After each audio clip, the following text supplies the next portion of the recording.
meron tayong mga narinig na pahayag mismo, kung hindi ako nagkakamali, kay Rodante Marcoleta, siya yata yung nagsasabi, no? Siya yata yung nagsasabi na hindi nga po yata natin alam kung ano ang coordinates, etc., ng West Philippine Sea.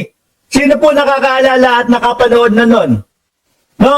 Rodante Marcoleta, si Boy aka Boy 2K.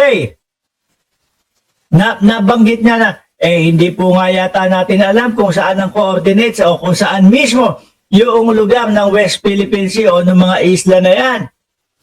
Diba? Baka mali lang ako, baka na-overheard ko lang ho. Kasi nakita ko talaga yun. Ngayon ho, mga kababayan, eto si Commodore J. Tariela. Ipapaliwanag ko, mga bossing, no? Ipapaliwanag ko, mga kababayan, kung nasaan mismo at kung saang lugar mismo yung West Philippine Sea. Para naman po, hindi tayo nalilinlang at para naman po, hindi tayo naloloko ng mga kapwa natin Pilipino. No? Para kapag tinanong tayo kung nasaan, alam natin. Si Commodore J. Tariela, ang tagapagsalita ng Philippine Coast Guard pagdating sa usapin ng West Philippine Sea. Ayan. Kayo, no? Tungkol na sa nalalamang usaping West Philippine Sea, mga bossing. Tungkol po sa usaping West Philippine Sea, sino po ang mas papanigan nyo at mas tingin ninyo na alam ang ginagawa? Commodore J. Tariela o yung lagi niyang nakakasagutan na si Robin Padilla? Ano na nangyari sa Pinoy? Katawa-tawa tayo pag si Binoy ang naging presidente natin. Sino ho ang mas pipiliin nyo na paniwalaan? Commodore J. Tariela o si Robin Padilla pagdating po sa usaping West Philippine Sea? Chi, ikaw, bumoto ka dyan. Sasagutin ko ngayon ang tanong na ano at saan ang West Philippine Sea. Ang West Philippine Sea ay ang karagatang nasa Sandali, Senador Rodante Marcoleta, ikaw yata, no? Yung sasagutin ito. Hindi ako nagkakamali, ikaw yung nagsasabi o ikaw yung nagtatanong na hindi natin worry kung nasaan ang West Philippine Sea. Di ba, pambansang nanay survivor? kanlurang bahagi ng ating bansa na sakop ang 200 nautical miles exclusive economic zone o katumbas ang 370 kilometers mula sa baseline ng Pilipinas. Yun, katumbas mo, 370 kilometro, no? Ito yung pinakabaybayin.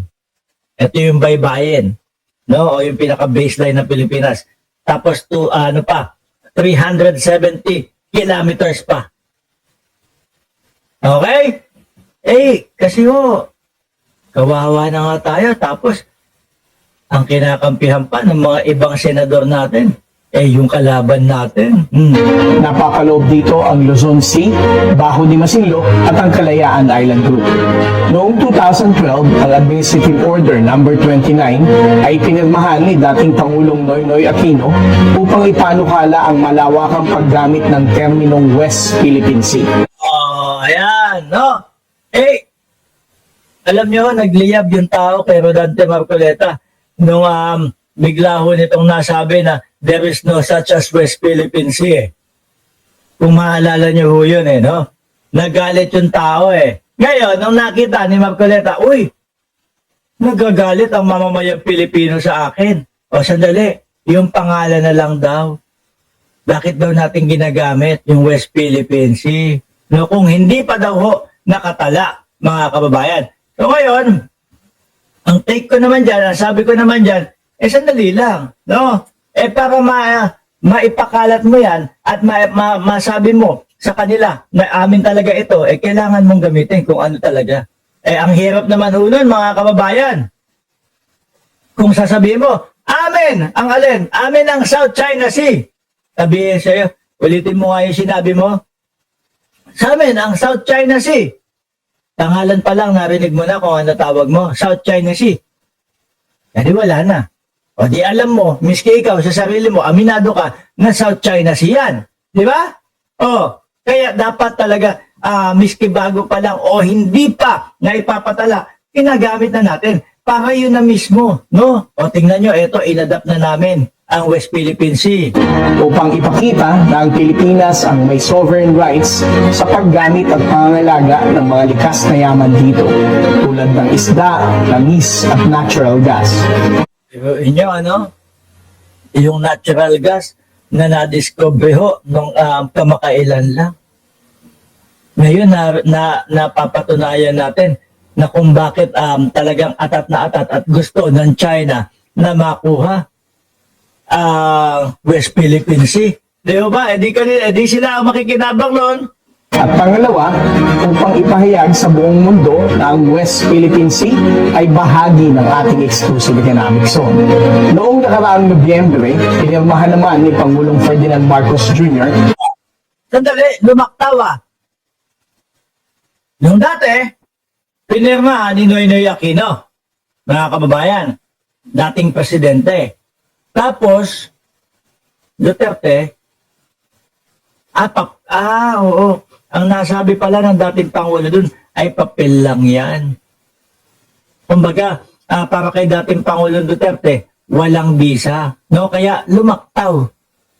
Papunta kay Pangulong Bongbong. Okay, gets ko na. No?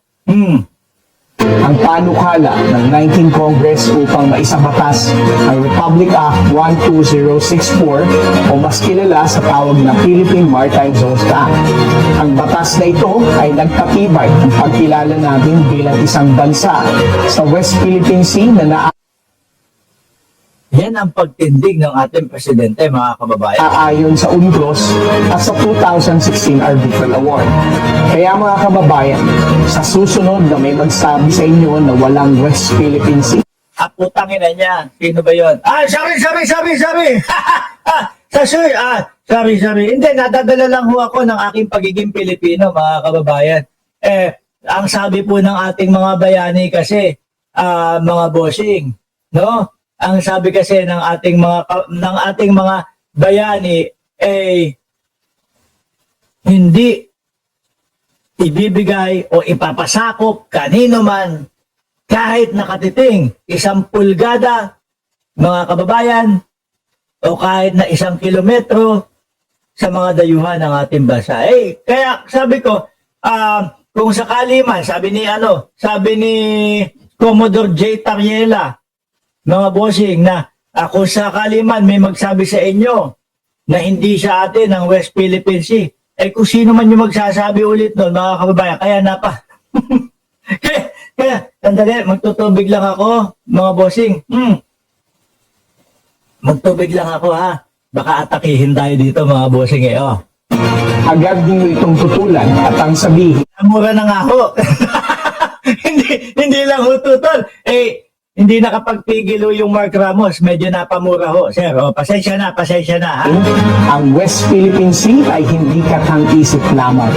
Ito ay atin at ito ay Ako, mukhang talagang may tinutumbok dito, No? Mukhang talagang may tinutumbok dito, Kasi yung dati, katang-isip. Sino ba may sabi nung katang-isip dati? Tapos ngayon naman, hindi naman alam kung saan ang coordinates. Ayan, si Commodore J. Tariela. Ipinaliwanag na ho lahat, mga kababayan. mananatiling atin hanggat nag-aalab ang diwa ng ating minamahal na bansang Pilipinas. Yan, mga kababayan. Mga boss. Eto na nga. Sabi ko sa inyo, di ba? Etong January medyo hirap tayo makapag-vlog dahil po may nasikaso tayo. Sa ngayon, hanggang dito muna. Pero pagdating po, pagsapit ng Pebrero 1 mga kababayan, Pagsapit ng Pebrero 1 po, mga bossing, back to normal na tayo. 1.5 oras na tayo nakablog, mga kababayan. Kasi ilang araw na lang. 3 araw na lang bubuksan na yung panibagong gym, mga bossing. Medyo malaki lang yung ginagawa natin. Okay? So maraming salamat and God bless muna sa ating lahat, mga boss.